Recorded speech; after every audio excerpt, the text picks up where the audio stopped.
Penyidikan kasus dugaan praktik pemufakatan jahat dalam pengadaan digitalisasi pendidikan berupa laptop berbasis Chromebook di Kemendikbudristek periode 2019-2023 masih dilakukan oleh Kejaksaan Agung. Mengapa kasus dugaan korupsi ini baru terhembus dan dinaikkan statusnya menjadi penyidikan pada 20 Mei 2025? Dan adakah peluang bagi Kejaksaan Agung untuk menyeret mantan Mendikbudristek Nadiem Makarim dalam kasus yang telah merugikan negara senilai hampir 10 triliun rupiah ini? Kita membahasnya langsung bersama narasumber peneliti Pusat Kajian Anti Korupsi atau PUKAT Fakultas Hukum Universitas Gadjah Mada, Zainur Rohman. Selamat malam Mas Zainur. Selamat malam Bang Victor. Mas Zainur, kita tahu bahwa kabar ini sebenarnya sudah mencuat dan menjadi sorotan publik pada 2021 silam ya. Saat ini Kejagung masih menghitung kerugian kasus dugaan korupsi pengadaan laptop di Kemendikbudristek era kepemimpinan Nadiem Makarim begitu. Ada pepatah mengatakan lebih baik terlambat atau tidak sama sekali. Apakah Anda melihat ada kemungkinan kasus ini ditutup-tutupi sejumlah pihak saat Nadiem Makarim masih menjabat sebagai menteri kala itu? Ya, memang di 2021 sudah santer ya perdebatan mengenai pengadaan laptop Chromebook ini. Kenapa? Karena mulai dari harganya yang saat itu dianggap fantastis, kemudian juga waktu itu dalam kondisi COVID-19 di mana ada berbagai kebutuhan pendidikan yang lebih mendesak, tetapi kemudian mengapa mengadakan laptop dengan anggaran yang sangat besar. Tetapi kan kita tahu bahwa proses penyidikan bukan satu tugas yang mudah, dibutuhkan waktu untuk melakukan pengumpulan alat-alat bukti sehingga kemudian penyidik sampai pada kesimpulan yakin bahwa berdasarkan alat bukti yang diperoleh telah terjadi tindak pidana. Oleh karena itu dari penyelidikan dinaikkan statusnya menjadi penyidikan di tanggal 20 Mei 2025. Nah, apakah sebelumnya karena Menteri Pendidikan masih menjabat, ya itu mungkin ada atau tidak korelasinya kejaksaan yang lebih tahu, tetapi yang saya pahami dari proses yang dilakukan oleh kejaksaan adalah memang pengumpulan alat-alat bukti itu membutuhkan waktu. Nah, kalau kita lihat Bang Victor, sebenarnya kejaksaan itu mempersoalkan yang pertama adalah tim kajiannya Kemendikbud itu sendiri sejak awal merekomendasikan untuk penggunaan operating system Windows. Tetapi kemudian di tahun 2020-an begitu ya, yang dipilih adalah kemudian adalah Chromebook. Nah, ada dugaan tim kajian ini diarahkan untuk mengganti dari operating system Windows menjadi operating system Chromebook itu ya. Nah, kenapa kemudian ada penggantian operating system ini? Yang itu yang kemudian disebut oleh tim penyidik kejaksaan adanya permufakatan jahat, adanya persekongkolan. Nah, apa yang menjadi motif dari persekongkolan atau permufakatan jahat ini? Nah, ini yang kemudian harus didalami lebih lanjut oleh para tim penyidik di Kejaksaan Agung, Bang Victor. Apakah di dalamnya ada misalnya kickback, ada bentuk-bentuk gratifikasi atau suap, ada bentuk-bentuk fraud, ada bentuk-bentuk moral hasad yang kemudian mempengaruhi kenapa ada petunjuk kepada tim kajian yang sebelumnya sudah mengambil kesimpulan untuk merekomendasikan Windows kemudian diganti menjadi Chrome. Nah, inilah yang harus ditelusuri lebih lanjut oleh penyidik dengan misalnya melakukan penggalian data yang sudah diperoleh dari penyitaan. Kemarin dilakukan penyitaan ada banyak gawai, ada laptop, ada handphone dari pihak-pihak yang diduga memiliki pengetahuan terjadinya kasus ini. Ada staf khusus menteri, juga ada pihak-pihak lain. Bang Victor. Iya, Mas Zainur, ini sumber dana pengadaan laptop untuk Chromebook ini tercatat 3,8 triliun rupiah dari dana satuan pendidikan dan 6,3 triliun dari dana alokasi khusus. Besarnya ini tidak main-main, Mas. Padahal saat diuji coba tadi betul ya, pada 2019 disebutkan bahwa laptop Chromebook terbukti tidak efektif digunakan untuk pembelajaran di sekolah. Saya membaca data dari awal, Pustekom pada 2019 telah menyarankan penggunaan Windows OS tadi berdasarkan uji coba di lapangan yang dinilai lebih cocok untuk diterapkan. Namun arah kebijakan kemudian berubah dan pengadaan Chromebook tetap dilanjutkan. Berarti Anda yakin bahwa ini sebagai salah satu bentuk persekongkolan jahat pihak tertentu sehingga proyek ini harus tetap ada begitu ya. Mas Zainur, di Rabu 21 Mei kemarin Kejagung menggeledah kediaman mantan staf khusus Mendikbudristek berinisial FH dan JT. Ada juga 28 saksi yang diperiksa oleh Kejagung begitu ya. Selain Kemendikbudristek, pihak atau lembaga mana lagi yang bakal terseret dalam kasus ini? Karena yang saya baca di tahun 2021 silam ada informasi bahwa mantan Menko Kemaritiman dan Investasi Luhut Binsar Panjaitan ini mengakuisisi saham Zirex dan terlibat dalam proyek pengadaan laptop Kementerian Pendidikan, Kebudayaan Riset dan Teknologi. Namun ditepis oleh juru bicara mantan Menteri Kemaritiman dan Investasi saat itu ya, bahwa itu tidak benar. Apakah Anda melihat, menurut analisa Anda, ada lembaga lain yang terlibat dalam kasus ini, Mas Zainur? Ya, itu materi penyidikan ya.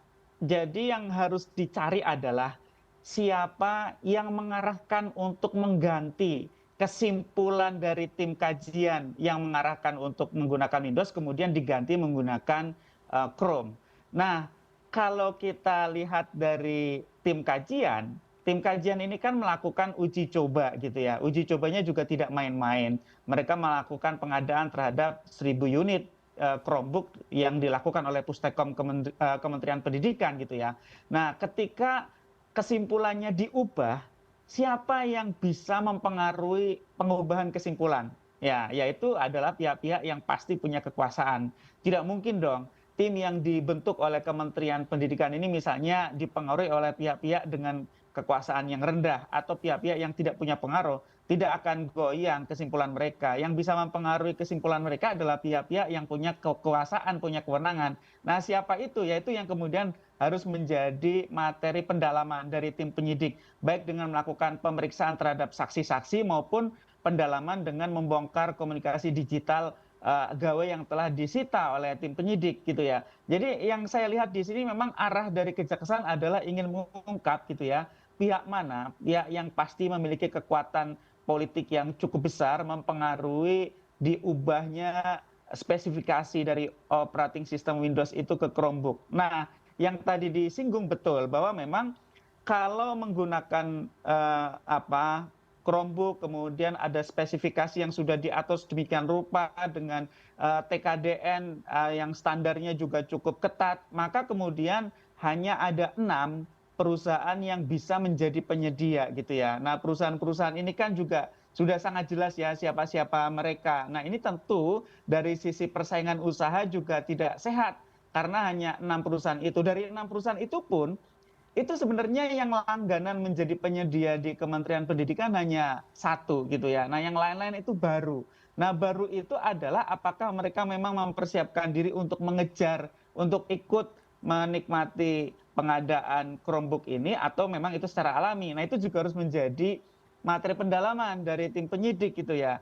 Nah, yang kita harus harapkan keterangan dari penyidik nantinya adalah semua pihak yang terlibat dalam perkara ini harus diungkap secara lengkap di depan persidangan, mulai dari bagaimana kebijakan mengganti operating system itu dilakukan, siapa yang mengubah, memberi arahan, memberi perintah, kemudian bagaimana perusahaan-perusahaan swasta ini memenangkan tendernya, bagaimana sampai kemudian pengirimannya dan seterusnya. Itu harus diungkap secara lengkap, siapa yang mendapatkan keuntungan ekonomi. Apakah ada ya konflik kepentingan antara perusahaan-perusahaan yang memenangkan tender tersebut dengan jabatannya. Jangan-jangan misalnya ada saham yang dimiliki oleh para pejabat atau yang terkait dengan jejaring politik. Itu nanti harus diungkap secara lengkap. Jangan ada yang ditutup-tutupi atau hanya berhenti di level menengah. Nah, ini kan juga menarik, Bang Victor. Kenapa? Karena kan yang saat ini sudah dilakukan penggeledahan adalah di 2 kediaman staf khusus menteri.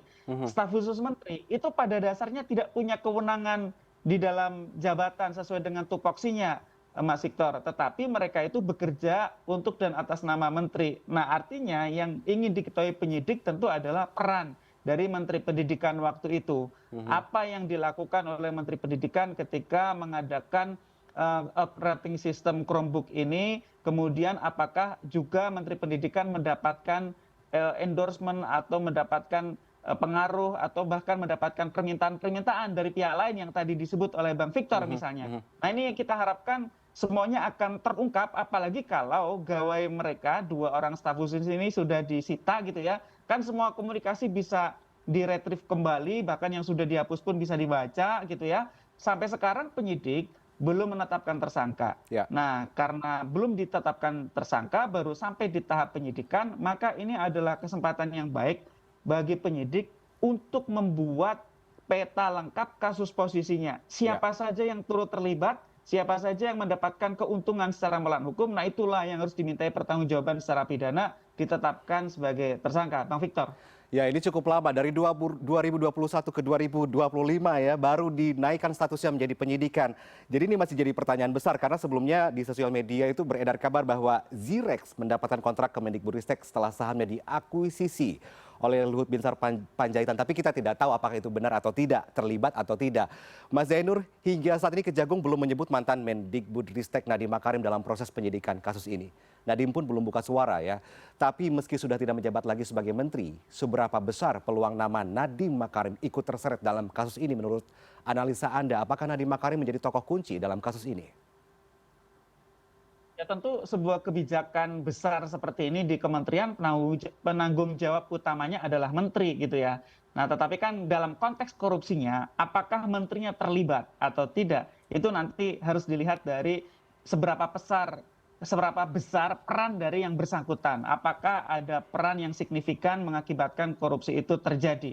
Kalau soal ada atau tidaknya korupsi, penyidik sudah hakul yakin sehingga naik dari penyelidikan menjadi penyidikan. Tetapi siapa saja yang melakukan itu yang kemudian nanti kita harus tunggu. Nah, kalau tadi ditanyakan, ini Nadiem kira-kira akan ikut terjerat atau tidak? Ya kalau dilihat dari indikasinya, yang pertama Nadiem adalah seorang menteri yang tentu sebagai penanggung jawab utama dari program ini. Yang kedua adalah yang saat ini sudah digeledah adalah staf khusus dari Nadiem. Maka minimal Nadiem ini adalah pihak yang akan ikut diperiksa gitu ya.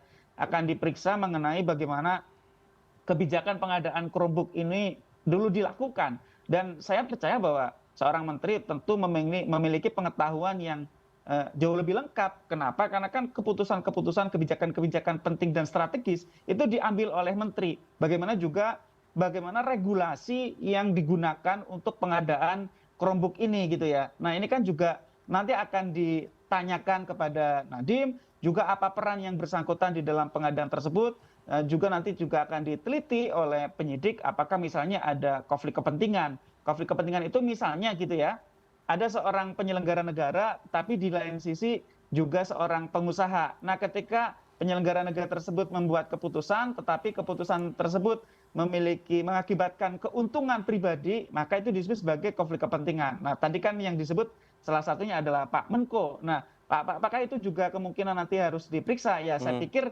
kalau memang misalnya ada arah ke arah sana juga tidak tertutup kemungkinan yang bersangkutan juga nantinya harus diperiksa gitu. Nah satu lagi kalau menurut saya juga penting, kasus ini harus menjadi pembelajaran. Kenapa? Karena kan pengadaan secara tersentral menggunakan anggaran kementerian ditambah dengan anggaran DAK ini, tipe-tipenya kan masih berlangsung sampai sekarang.